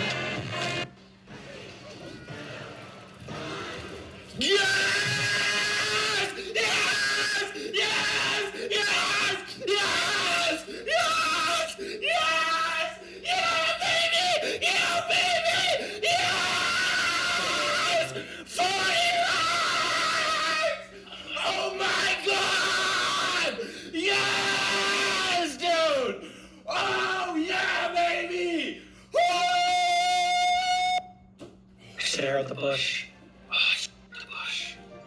That hurts. Oh my god. Chat, I just thought I had to get tower trade. Nah, I should have arrowed the bush. Oh no. Alright, bro. Can you hear me? Oh, yeah, I can hear you. Oh. Alright, let me, I would send you 40 right now. Good game. Oh, dude, that was like... That was actually a crazy game. Oh my god. That fucking Mega Prince, whatever, at the end, I thought was... Because if you took that tower, it was wrapped. No, you did perfect at the end, bro. GG's, man. Oh, God. Just send me your wire stuff, okay? Yo, Togi, GG's, bro. And I'll text you about that 20v1, all right? I'll text you, bro. All right, word. Yeah, let's just stay in touch. Good game. Thank you for being a good sport. Sorry for screaming and getting excited. Of course, man. No, you're good, bro. I don't care about that shit. GG's, bro. Have a good night, bro. And, just 140K. Oh, damn, dude. I'm f***ing weeks gonna get your hit about when example. It's the thing is there's only ever gonna be one you. That bag. I talked about good. And this is kind of piggybacking off of what I talked about when we were doing the run earlier, but I couldn't elaborate on my thoughts there because I was just running. It's hard to talk. Here's the thing about this life. A lot of people see Togi and see what I've done, and they try and replicate it. Like, I want to be like Togi. Or even better, we'll use other people as an example. It's easier to talk about it that way. A lot of people see TJR. He just got the Conan's egg. And a lot of people, it's like, that's what I want. I'm going to try and sell a course now. But the problem is, you can't market a course like TJR. You'll never be able to do a course as well as TJR. Or Steve will do it. A lot of people want to make drinking videos or the crazy challenges. You're never going to outdrink Steve will do it. There's always going to be somebody that's, more jacked, smarter than you, seems like they have more potential than you, they just have more going on than you. But here's the thing, is there's only ever gonna be one you. And you're the best at being you. You're the best at least one thing, but it's definitely not what Steve will do it has already conquered. He has already conquered the world for being the best drinker alive. No one will ever best him at that. So don't try and copy what he did. You have to focus on what is right for you. And a lot of people have a really hard time being themselves because of the disapproval of the general population. Here's the thing is TJR, myself, Steve will do it. I don't know why I'm using these three examples again and again, but it's easy. We all started off by being ourselves, and then we gained the approval after we became successful being ourselves. So now that being like super insane, like Steve will do it, is normalized because he already did it, people want to piggyback that path because now it's not weird. When you first are out on the pursuit of being yourself, there's gonna be judgment, but eventually, if you're so authentically yourself enough, that grows on people. And then it's not weird. And that's another thing is I hate the word corny. You know what corny is? If somebody is corny, that just means you're passionate. Corny is driven by passion. And when somebody is really, really passionate about something, Other people see that, and it's intimidating when somebody is very authentically themselves. A lot of people subconsciously get jealous because it's like they're out of this box. They're out of this society's cage of what you should and should not do, and it's like they're free. And people see somebody that's free and can enjoy life being themselves, and then it's like, oh, you know what? That guy. So they label it as corny. But being passionate is a superpower. They're just jealous that they're not passionate, so they label your superpower as corny to try and make it seem lame. Yeah, bro. Corny, dude. And another thing, like I said before about people's opinions, bro. A stupid person can look at you and say you're stupid. Somebody with no good ideas can look at you and say, that's a bad idea. A crazy person can call you f***ing crazy. Anyone can say anything with no credibility. But for some reason, we listen because it's our first time being alive. And we're all born that same dumb, squishy baby, and navigating this life is extremely intimidating. But you're forgetting that it's just as intimidating for everybody else. If somebody seems like they've got it all together, all put together, and they know exactly the right path, they're lying to you. They're just as scared as you. And this system, they've set it up in a way where there's like a quote-unquote correct path. Like the system of going to college, because that's the smartest route, that's the safest route, that's what you should do because that's how it's done. But it's their first time being alive too, bro. And then all of a sudden, you're working a 9 to 5, sacrificing your time, your dreams for theirs. And they've harnessed your fear to push you down this path, even though they're just as scared as you and they need you to go down this path so you can work for them. Don't worry about being anything except for yourself, dude. And don't let nobody's disapproval strip your unique identity from you, because that's all you have, and you will be successful, not by copying TJR, but by being you. And if you feel lost and you feel like out of touch with you, you're spending way too much time trying to be like TJR. You're never gonna be more TJR than TJR. This sounds like a crazy TJR glitch. I could say this about anybody. You'll never be more Togi than Togi. You have to understand that the next big thing, the next massively successful thing is something that's never been done before. The next big thing, it's you, bro. You're the next big thing. Oh, that was a bar. I didn't, bro. That is, that shit gets me fired up for you guys just thinking about it. That's crazy to...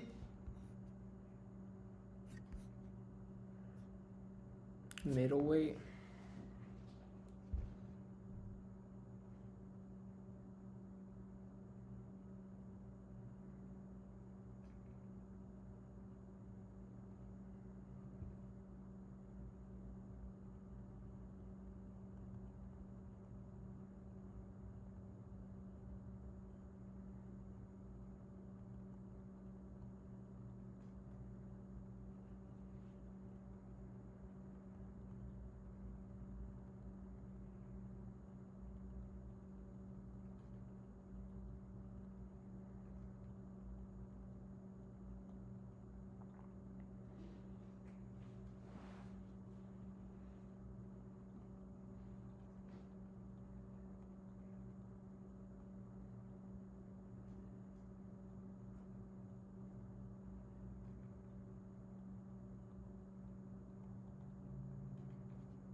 Alright, that's it for today's live stream. I'm actually looking into why is it lighting? I don't know. I'm looking into something for content creation. It's hopefully this shit is something that plays out.